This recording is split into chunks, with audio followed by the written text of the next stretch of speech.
تو اگر ہم رب تعالی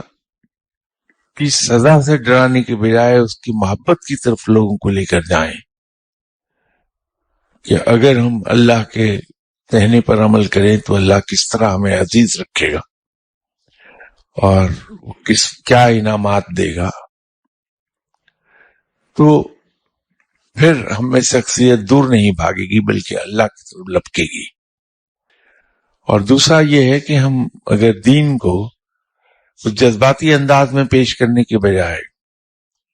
اگر نوجوان نسل کے سامنے اس کو اس طرح سے رکھیں کہ ہم اسے لاجیکلی پروو کر دیں جو ہم کہتے ہیں، تو نوجوان جلدی کنونس ہوتا ہے۔ انٹرنیٹ اور اس قسم کی دوسری جو سہولتیں ہیں ان کی وجہ سے اس کا نوجوان کا ایکسپوئر زیادہ ہے، ہمارا نہیں تھا۔ اس ایکسپوئر کی وجہ سے نوجوان کا ذہن زیادہ لاجیکل ہے، دلیل مانگتا ہے وہ۔ تو ہم جذبات کی بجائے اگر دلیل کو بیس بنا لیں، ہر چیز کی ایک دلیل اس کو دے دیں